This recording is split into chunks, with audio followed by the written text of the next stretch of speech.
시편 63편입니다. 우리 1절에서 11절까지 같이 보겠습니다.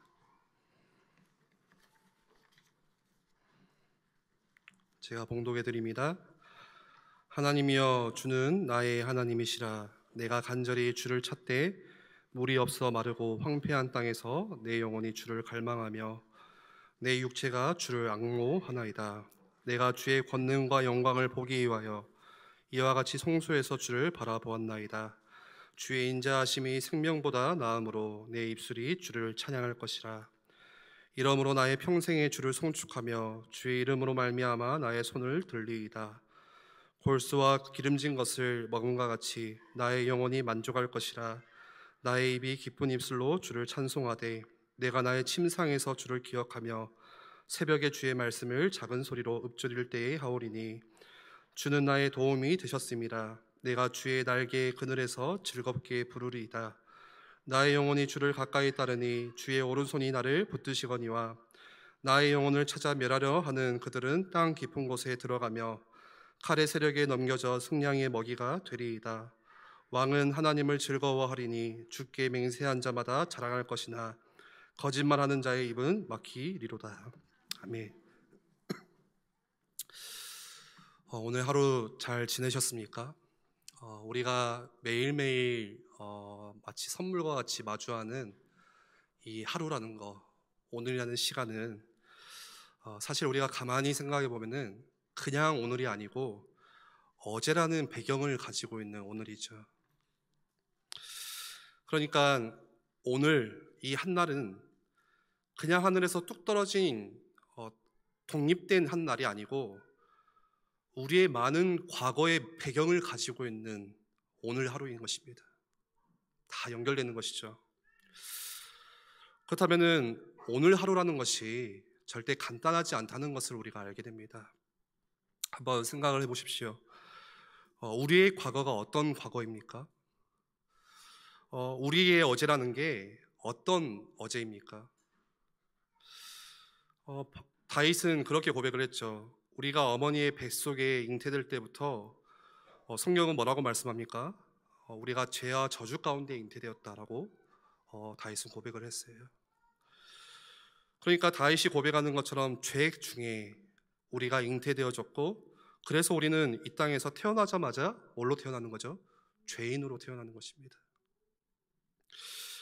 이런 어마어마한 심각한 문제를 가지고 또 이러한 영적인 배경을 가지고 내가 오늘 하루를 사는 거죠.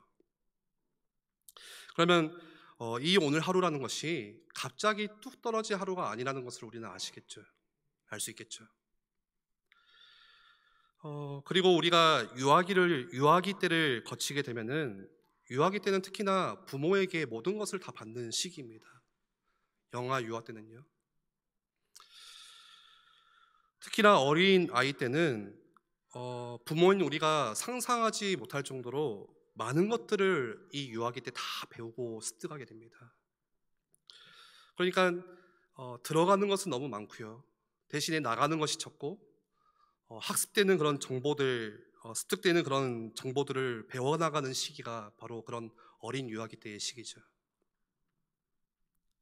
그래서 요즘에는 뭐 책을 보면은 3살 때에 아이의 내가 평생을 좌지우지한다.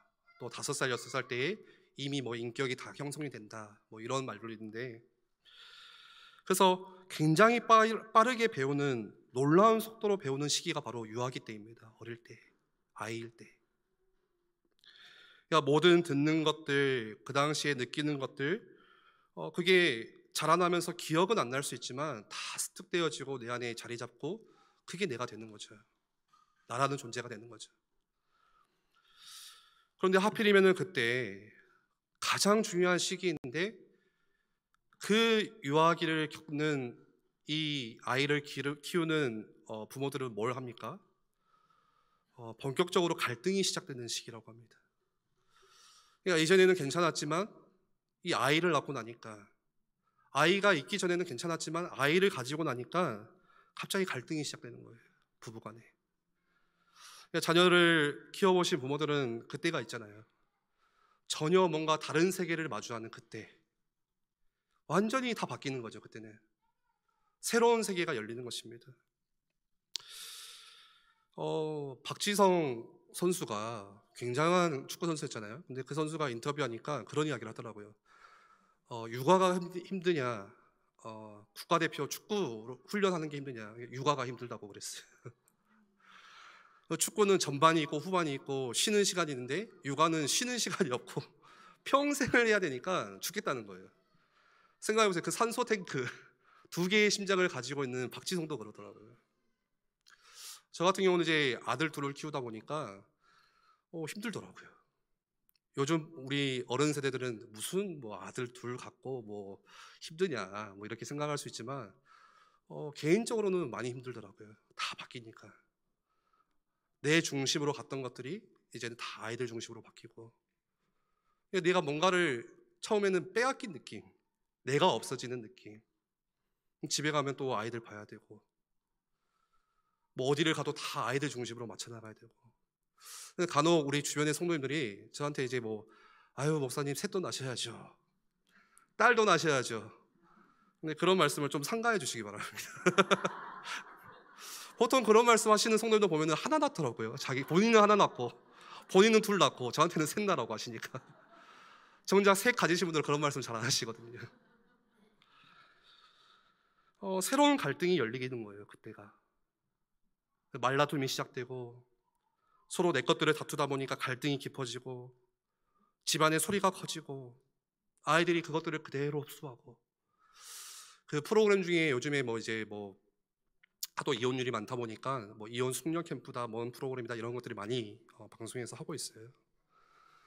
근데 이제 한 번씩 그런 것들을 보면은 대부분은 아이 때문에 겪는 갈등, 그것 때문에 당하는 이제 마주하는 그런 이혼에 대한 문제들.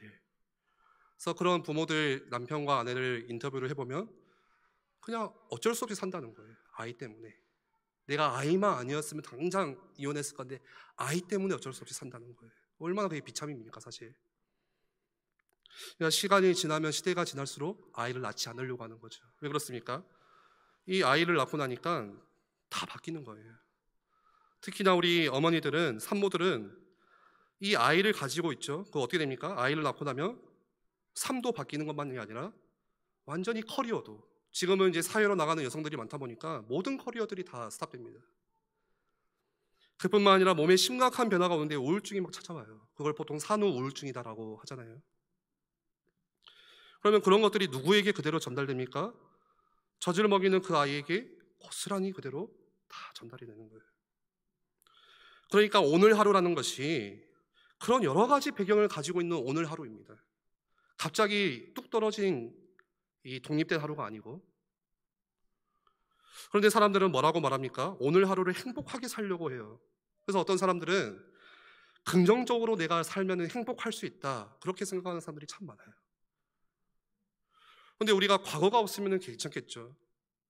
우리의 어제라는 그런 배경이 없으면 괜찮은데 그런 배경을 가지고 있는 오늘 하루, 긍정적으로 살고 싶다고 사라지는 게 아니란 거예요.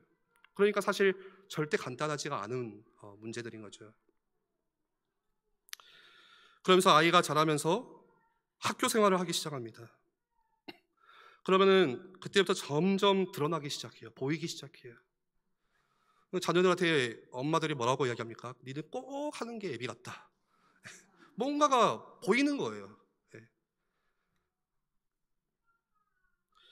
그러다가 중학교가 들어가고 고등학교에 들어가게 되면 이제는 그런 문제들이 갑자기 불쑥불쑥 터지는데 부모들은 잘 몰라요. 그러니까 내 자녀의 문제가 아니고 친구의 문제라고 말하고, 내 자녀의 문제가 아니고 학교의 문제라고 말하고, 자꾸 남에게 탓을 이제 돌리기 시작하는 거죠. 여러분, 보통 어린아이 때 부모는요 뭐라고 합니까? 세상의 전부예요. 그냥 부모가 세상의 전부입니다. 아이 때는 세계 전체예요. 아이가 바라보는 부모라는 것은요. 그러니까 이 부모 영향을 많이 받고 자라는 거죠. 그러니까 이런 영향 아래서 우리가 자라나는데 부모가 자꾸 우리에게 희망만 주는 게 아니잖아요. 얼마나 많은 실망을 부모를 통해서 겪게 됩니까, 아이들이. 부모들도 아이들을 키우다 보면은 항상 자녀들을 위해서 다 해줄 수가 없잖아요. 삶이라는 게 있고 현실이라는 게 있고, 그러다 보니까 그런 과정 가운데 아이들이 또 실망을 배우기도 해요. 부모로부터. 예를 들어서 약속을 했는데 지키지 않는 거죠, 부모가. 오늘 뭘 해주기로 했는데, 예를 들어서 뭐 생일 때 뭘 사주기로 했는데, 그런데 그런 작은 것들이라고 우리는 생각할 수 있지만 알게 모르게 그게 굉장히 심각한 타격을 준다고 하더라고요, 아이 때는. 아이가 크고 나면 이제 이해가 되니까 그런 것들을 설득하고 서로 이해할 수 있지만, 아이 때는 뭡니까? 부모가 세계 전체인데, 자기가 바라보는 그 부모가 세상의 전부인데, 그때부터 뭐가 들어오기 시작하는 거예요? 불신이라는 게 들어오기 시작하는 거예요. 부모와 세상은 똑같은 것인데, 그래서 어른들에 대한 불신, 부모에 대한 불신, 우리 아이들이 뭐 어른들은 거짓말쟁이다 이런 말을 하는 게 어디에서 나왔겠습니까? 그렇게 하루를 시작하는 거예요. 그렇게 시작된 우리 인생이에요. 그걸 가지고 우리는 하루를 사는 거니까 쉽지가 않은 거죠. 하루가 간단하지가 않은 거죠. 거기다가 대학에 들어가면요, 어떻게 됩니까? 벌써 이제 문제에 사로잡히기 시작합니다. 대학에 가면 그동안 이렇게 축적되어 왔던 여러 가지 문제가 이제 내 안에서 복잡하게 불거지기 시작하면서 문제가 막 터지기 시작하는데, 그러면은 그게 마음의 병으로 고스란히 되는 거죠. 여러분, 이렇게 시작된 인생이 어떻게 우리가 쉽게 내가 긍정적으로 생각한다고 행복하게 사라지겠습니까? 절대 그렇지가 않죠. 이런 많은 배경을 가지고 있는 오늘이에요. 오늘 하루만 딱 행복하게 사라집니까? 우리의 어제의 과거는 어떻게 하고요? 지난 시간에 우리 과거의 배경들을 어디다 놔두고요? 그럴 수가 없는 거예요. 그래서 사람들이 불행하게 살 수밖에 없는 거예요. 대부분의 사람들은 삶이 어렵다는 이 쉬운 진리를 모른 채 그냥 살면 되는 줄 알죠. 그래서 그냥 내가 열심히 살면 되어지는 줄 알아요.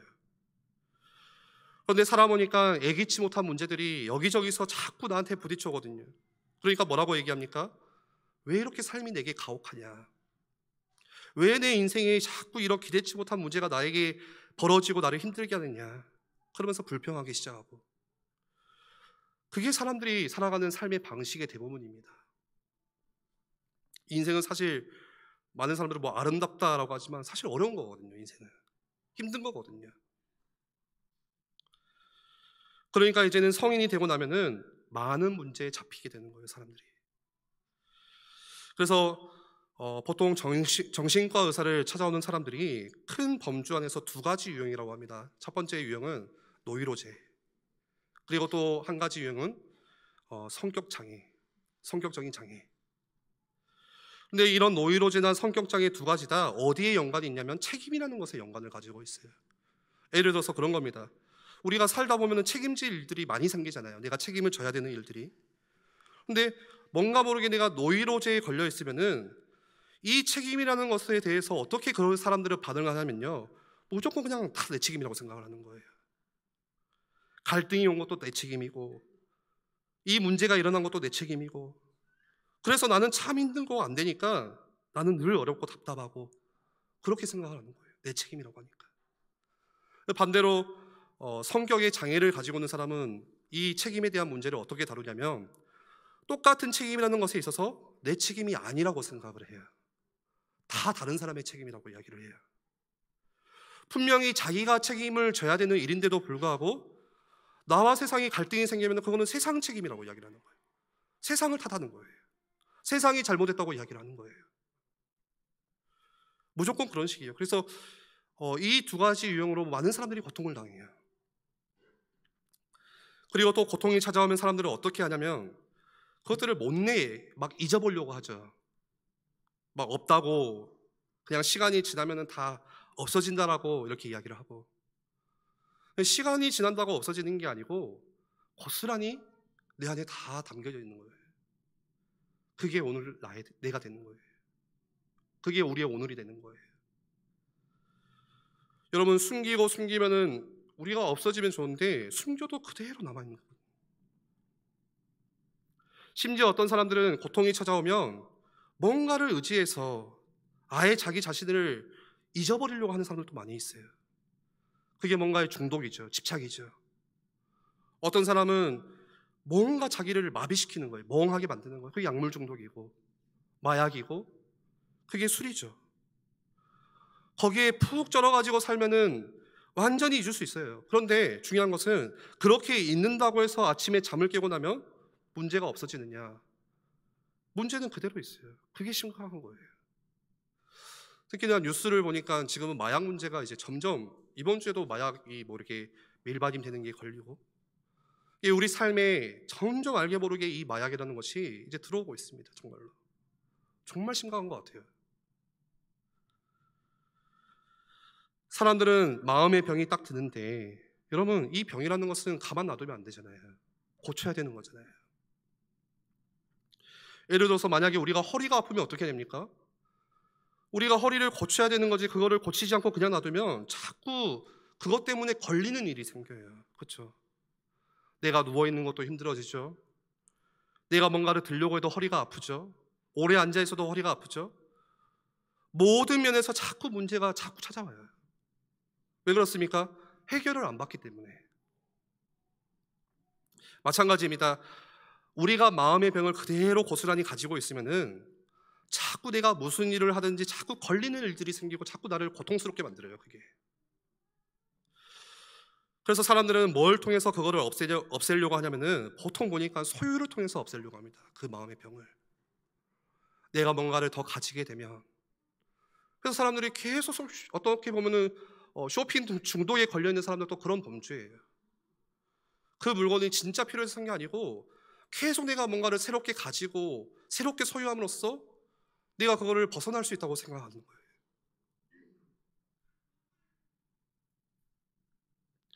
많이 가지면 되는 줄 알죠.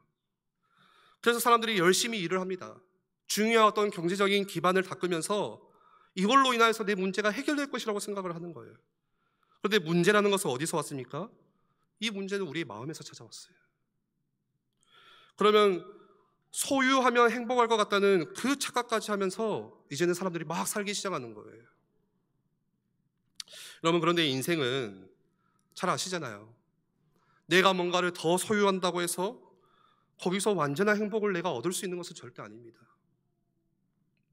다 가지고 있는데 부족할 게 없을 것 같은데 왜 그렇습니까? 오늘 하루로 내가 진짜 바르게 살고 싶은데 이게 딱 오늘 하루일 것 같으면 바르게 살 텐데 그 하루 안에는 뭐가 있기 때문에 그래요? 배경이 있기 때문에 그런 거예요. 우리의 어제라는 배경, 내 인생의 과거라는 그 배경이 고스란히 담겨 있기 때문에 그 안에는 뭐가 있습니까? 많은 나의 영적인 문제와 죄와 저주라는 절대 우리가 스스로 해결할 수 없는 문제와 그런 여러 가지 해결 못하는 문제를 딱 가지고 시작했던 하루예요. 그러니까 내 마음대로 안 되는 거예요. 그게 많이 가지고 있다고 소유한다고 해서 되어지는 게 아니거든요. 그래서 많은 사람들이 사실은 병원까지는 안 가지만은 이런 여러 가지 노이로제 그리고 성격 장애, 약물의 중독, 또 내 힘으로 해결할 데는 이해할 수 없는 그런 어떤 영적인 문제들 다 이거를 가지고 살아가는데 그 배경을 가지고 오늘 하루를 시작하는데 그 배경을 가지고 오늘 아침에 내가 눈을 뜨는 거예요. 여러분 이런 인생에 답이 있겠습니까? 이런 인생이 행복하게 살 수 있을 것 같아요? 이런 인생이 진짜로 쉴 수 있을 것 같으세요? 답이 없지요. 이런 인생을 향해서 그래서 예수님께서 하셨던 얘기가 그거예요. 수고하고 무거운 짐진 자들아 다 내게로 오라. 내가 너희를 쉬게 하리라. 그래서 그리스도가 답인 것입니다. 답이 다른 데 있는 게 아니고 그리스도가 우리 인생의 여러분의 답이 되는 거예요. 우리 인생에 풀리지 않는 그 수수께끼 속에서 늘 헤매야 되는 우리 인생의 유일한 답이 바로 그리스도가 되는 것입니다. 왜 그렇죠? 죄와 저주로 갈등할 수밖에 없는 우리의 모든 문제를 십자가에서 다 끝내신 분이 그리스도이시기 때문에 그래서 답이 되는 거예요. 나도 알지 못한 채 이 사단의 권세 아래서 죄의 권세 안에서 늘 끌려다닐 수밖에 없는 우리의 인생인데 그 문제를 십자가에서 완전히 끝내신 분이 그리스도이기 때문에 그래서 그분이 우리에게 답이 되는 거예요. 여러분이 영원히 고통받아야 되는 여러분들의 미래의 문제, 또 여러분들이 이 땅을 끝나고 나서 여러분들의 내세의 문제, 그 문제까지도 다 끝내신 그리스도, 그래서 그리스도가 답이에요. 다른 데 답이 있는 게 아니죠. 그러면 소유는 답이 아니라는 것을 우리가 보게 됩니다. 많이 갖는다고 해서 그 문제를 해결해 주지 못하기 때문에 그래요.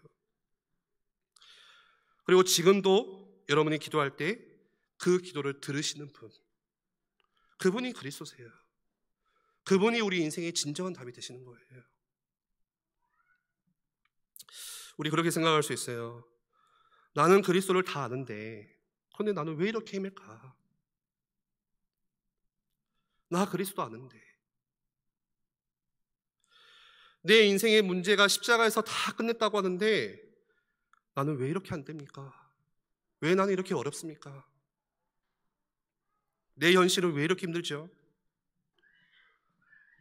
그 그리스도가 하신 일을, 그 아름다운 일을 내가 맛봐야 되잖아요. 주님이 하신 일인데 맞는데 그 맛을 지금 내가 봐야 되는 거잖아요. 내가 체험할 수 있어야 되죠. 그래서 체험할 수 있는 길을 주셨어요. 그 길이 뭡니까? 기도예요. 그러면 기도가 안 되면은 무슨 말입니까? 이 맛을 못 본다는 얘기예요. 아는데, 신앙생활 오래 했지만 아는데 이 맛을 내가 못 보는 거예요. 오늘 그리스도께서 이 땅에 하셨던, 여러분들을 위해서 하셨던 그 아름다운 일이, 십자가에서 모든 것들을 다 이루시고 끝내셨던 그 모든 죄와 저주와 그 사단의 권세와 사망의 권세, 여기서 우리를 완전히 해방시켜 주셨던 그 맛을 우리가 어디서 봐야 되는 거예요? 기도를 통해서 볼 수 있는 거예요. 기도를 통해서 맛볼 수 있어요. 그래서 사실 이게 안 되어진다는 것은 무슨 얘기입니까? 내가 뭐가 안 되고 있다는 거예요? 기도가 잘 안 되고 있다는 얘기죠. 그러니까 사실은 그리스도가 문제가 있는 게 아니고 뭐가 문제예요?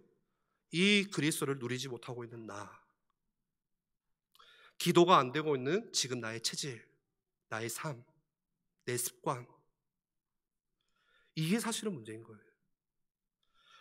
하나님께서 오늘 하루를, 우리에게 주신 하루가 어떤 하루입니까?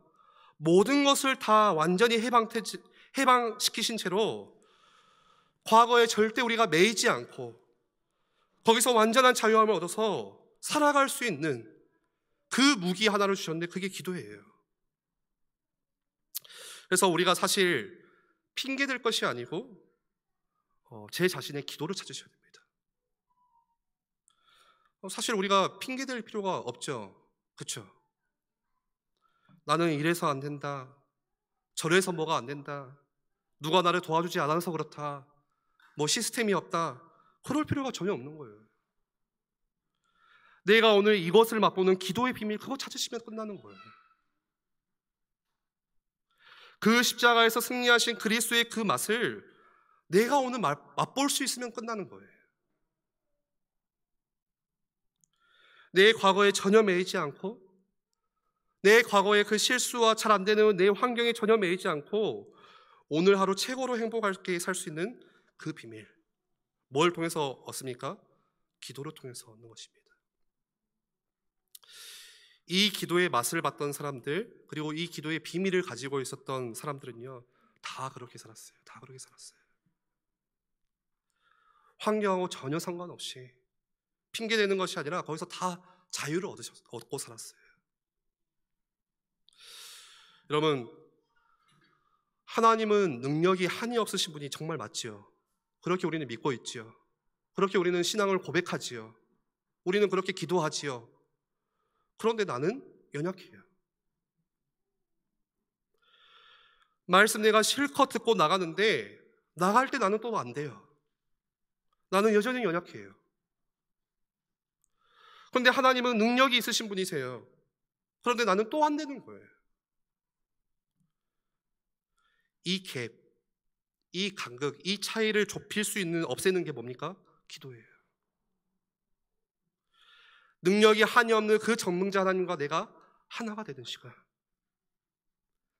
그 창조주의 어마어마한 능력을 맛보는 그 시간,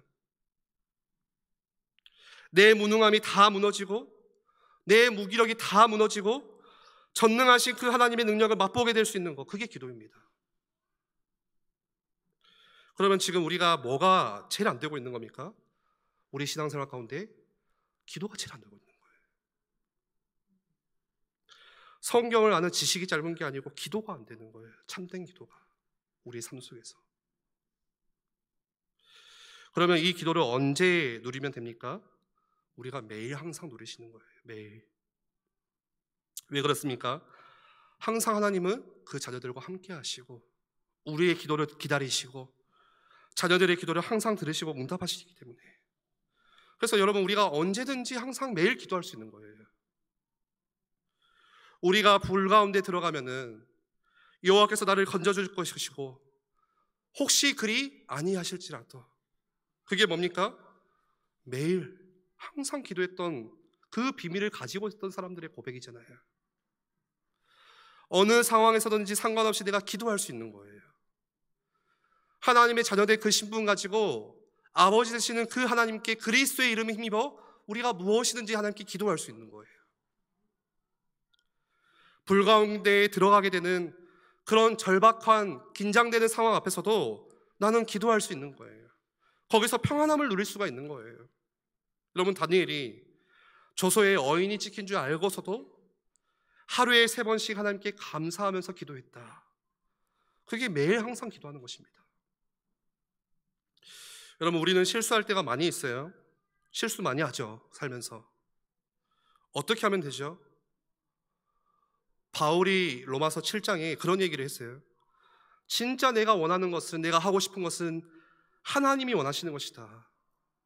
그런데 정작 내가 해놓고 난 일을 보니까 나는 그것과 상관없는 악한 일을 하고 있다. 왜 그렇습니까? 나는 선을 행하고 싶은데, 하나님의 일을 하고 싶은데 실제 내가 하고 있는 일은 악한 일이에요. 우리 인생 보니까 늘 그래요. 도대체 이런 나를 어떻게 해야 좋습니까? 그래서 바울이 뭐라고 합니까? 오라, 나는 공고한 사람이구나. 누가 이 사망의 몸에서 나를 건져낼 것인가? 바울이 미치겠는 거예요. 계속 거듭해서 실수하는 자기 자신을 보니까. 그러다가 바울이 자기의 그 안 되는 자신, 나를 보면서 늘 실망스러운 이 모습, 그러다가 바울이 뭐라고 이야기합니까? 아, 그렇구나. 그래서 하나님께서 나에게 그리스도를 보내주셨구나. 내가 안 되는 것을 아시기 때문에, 내가 안 되는 것을 아니까, 안 되어지니까 내 대신에 이 모든 저주를 다 끊는 그 이름을, 그리스도를 내게 보내주신 것이구나. 그래서 내게는 정죄함이 없는 것이다. 로마서 7장 25절에 우리 주 예수 그리스도로 말미암아 하나님께 감사하리로다. 내가 늘 실패하고 안 될 때 그때 뭐 붙잡으면 되는 거예요? 우리가 그래서 그리스도가 내게 오셨구나. 그래서 내가 그분을 붙잡고 살면 되는 것이구나. 나를 의지하는 게 아니고 내 인격을 의지하는 것이 아니라 하나님을 바라보면서 살면 되는 것이구나.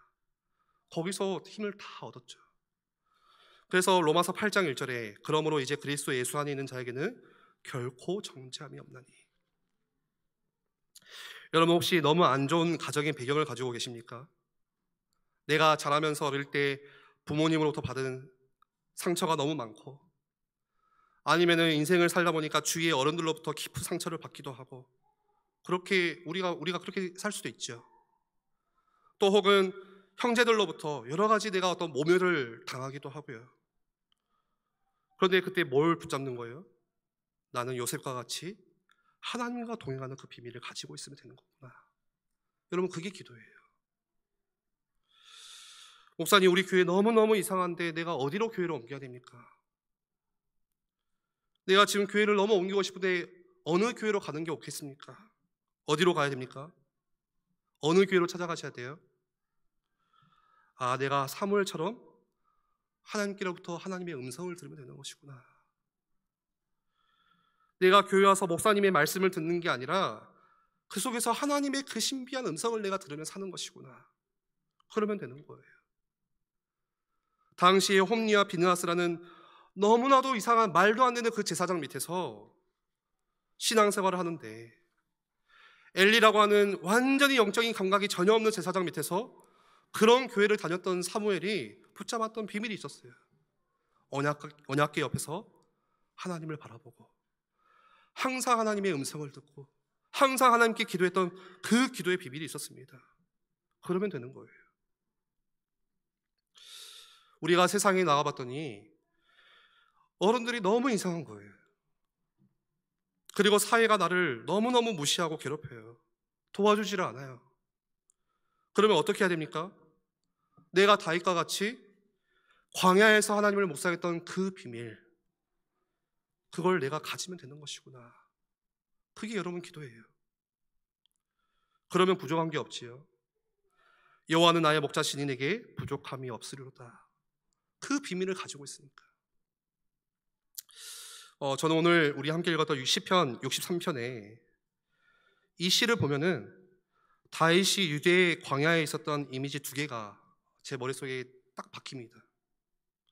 하나는 어떤 이미지냐면 그 이글거리는 태양 아래서의 찌는 더위, 그 찌는 더위 한낮의 그 광야의 모습. 땅은 쩍쩍 갈라지죠. 황량한 바람, 뜨거운 바람은 막 불어오지요. 숨쉬기 힘들죠. 여러분, 한여름에 막 40도가 되면은 숨이 막히잖아요. 우리가 밖에 있으면은. 그런 대낮의 광야. 그걸 보면서 다윗이 오늘 시편 63편 1절 얘기를 하잖아요. 쩍쩍 벌어지는 그 땅을 보면서 이렇게 고백을 하죠. 제가 세번역 성경으로 읽어드리면, 내가 주님을 애타게 찾습니다. 물기가 없는 땅, 메마르고 황폐한 땅에서 내 영혼이 주님을 찾아 목이 마르고 이 몸도 주님을 애타게 그리워합니다. 땅이 지금 갈라져서 물을 애타게 기다리는 그 땅처럼 지금 내 영혼이 하나님의 은혜를 애타게 기다립니다. 그걸 고백하잖아요. 다윗이 광야에서도 뭘 보는 것입니까? 쩍쩍 지금 갈라져 있는 그런 황폐한 그 땅을 보면서 하나님을 바라보는 비밀, 하나님을 묵상하는 거예요. 그 속에서. 우리 6절 한번 같이 보시면요, 여러분, 이 광야에는 저녁에는 굉장히 춥다고 그러죠. 굉장히 추워요. 보통 영하에까지 기온이 떨어집니다. 그리고 이 광야는 일교차가 너무 심해가지고 한 40도 차이가 나요. 일교차가. 낮에는 막 30도, 40도를 웃돌아요. 그러니까 낮에는 탄 듯이 덥고 밤이 되면 어떻습니까? 막 살을 마치 애는 것처럼 뼛속까지 추운. 여러분, 혹시 그 뼛속까지 춥다는 경험을 해보신 적이 있으세요? 보통 남자라면 군대에서 그 경험을 자주 하거든요. 제가, 죄송합니다, 군대 이야기를 해서. 강원도 고성에서 이제 철책 근무를 할 때 이 한겨울에 어떤 때는 초소에서 근무를 하는데 창문을 다 떼버려요. 그러면 그날 보통 이제 기온이 산에 있다 보니까 영하 20도, 30도 이렇게 떨어지거든요. 우리나라가 아닌 거예요, 거기는. 에이, 말도 안 됩니다. 뭐 이런 눈으로 쳐다보시는데요. 그러니까 그날은 밤에 근무를 서면은 내복 2장 입고, 거기다가 뭐죠? 그거 깔깔이라고 하죠. 깔깔이 입고, 군복 입고, 거기다 또 방한복 입고, 전투화도 전방을 막 2개씩 신어요. 전투화 신고, 방한 전투화 또 신고. 근데 그렇게 해가지고 나가서 근무를 서는데 추운 바람이 부니까, 산바람이 부니까 그거 뚫고 들어와요, 그거를. 제가 그때 처음으로 경험했어요. 아, 뼛속까지 춥다는 게 이런 것이구나. 와, 이러다 죽겠구나. 입안이 추워요, 입안이. 입안이 춥더라고요. 6절에 보니까 뭐라고 근데 고백하죠? 그러니까 입고 있던 지금 뭐 긴 천조각 이거 하나로 된 그 옷을 밤에 되니까 추우니까 그거 막 움켜잡고 광야에서 누웠겠죠. 그리고 이제 돌 하나 베고 하늘을 바라보면서 그때 했던 고백이 6절이에요. 뭐라고 얘기합니까? 잠자리에 들어서도 내가 주님만을 기억하고 밤을 새우면서도 주님만을 생각합니다. 여러분, 잠을 자려고 노는데 잠이 오지가 않아요. 추워서가 아니라 하나님이 내게 주신 그 은혜가, 그거 생각하다 보니까 잠이 오지 않는 거예요. 그래서 날이 하얗게 셀 때까지 잠 못 이루는 그 밤, 그게 다윗의 기도였습니다. 여러분, 혹시 하나님이 주신 은혜가 내게 너무 벅차가지고 잠을 못 자고 나를 새본 적이 있으세요? 우리는 사실 거의 없죠. 우리는 뭡니까? 시편 122절에 여호와께서 그의 사랑하시는 자에게 잠을 주시는도다. 그럼 잠을 잘 자는 것도 엄청난 큰 복입니다. 그런데 설령 내가 잠을 자지 못한다는 것은 보통 몸이 아프거나 아니면은 걱정 근심이 많아서 괴롭거나. 그런데 오늘 다윗이 누웠던 그 밤은 어떤 밤이었습니까? 지금 유대 광야에서 쫓기면서 사울의 칼을 피해서 혹은 이 압살롬의 아들 압살롬에게 쫓겨가지고 정처 없이 헤매다가 다니는 그 밤이었지만 그 밤에 하나님을 묵상하는 밤이에요. 여러분, 우리의 인생에 하나님께서 그 자녀들에게 모든 것을 다 주셨는데 심지어는 자기 아들 독생자까지도 아끼지 않고 나를 위해서 내어주셨는데 그런데 우리가 뭐가 안 되고 있는 거예요? 기도가 안 되고 있는 거예요. 다윗이 밤새 하나님을 바라봤던 그 비밀이 오늘 나에게 없기 때문에 그런 거예요. 밖에 보니까 종교인들도 다 그렇게 하더라고요. 우리나라의 불교에 엄청 유명했던 그 역사에 유명했던 성철스님은 8년인가가 장자부라 했다고 하죠. 장자부라 뭡니까? 8년이나 밤에 허리도 이 대고 눕지 않고 계속 앉아서 기도를 8년 동안. 뭔가 골똘히 생각하는 거예요. 인생의 문제가 어디서 오는가. 여러분, 밖의 종교인도 그렇게 산대요. 밤을 새면서 하나님을 바라보고 그 속에서 하나님을 묵상했던 다윗이 가졌던 그 비밀, 오늘 우리에게 그 영성이 없기 때문에 그렇습니다. 제가 좋아하는 찬양이 있는데 오늘 또 그걸 들으면서 이제 교회를 왔는데요, 그 찬양을 들을 때마다 늘 이 생각이 나요. 다윗이 광야에서 겪었던, 다윗이 광야에서 생각했던, 묵상했던 그 이미지들. 다윗이 광야에서 바위를 보면서 또 바람 부는 그 광야를 보면서 느꼈던 이미지, 저 하늘 높이 나는 독수리를 보면서 오늘 또 고백하잖아요. 아, 저 하나님의 영광스러운 날개 그늘 아래 쉬고 있는 나의 모습. 여러 가지 것들을 연상하고 다윗이 거기서 광야에서 시를 쓰고 주님을 바라봅니다라는 찬양인데 한번 기회가 되시면 들어보시면 좋겠습니다. 말씀을 정리하겠습니다. 우리 인생 가운데 오늘이라는 시간, 우리는 당연하게 살아가는 오늘이지만 그 오늘이라는 시간은 우리의 어제이고 또 우리의 과거이고 절대 우리를 가만두지 않는 엄청난 그런 배경을 가지고 있는 오늘 우리가 뭘 바라봐야겠습니까? 우리가 이런저런 핑계댈 것이 아니고 우리가 어디 앞에 나아가야겠습니까?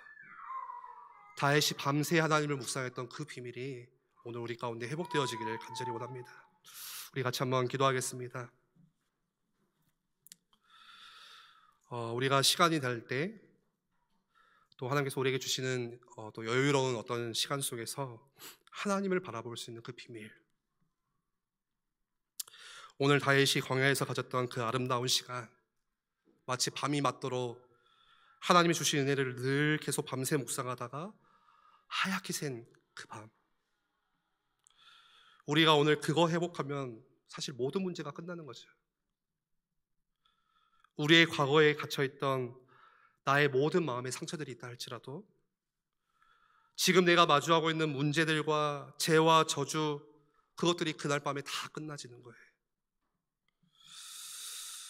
우리 한번 같이 기도할 때 하나님 주신 그 새날을 맛볼 수 있도록 매일매일 하나님을 바라봄으로써 다윗이 누렸던 그 하나님을 바라보는 비밀이, 아니 또 이번 한 주가 우리 가운데 새로이 회복될 수 있도록 하나님 우리에게 은혜를 부어주시옵소서.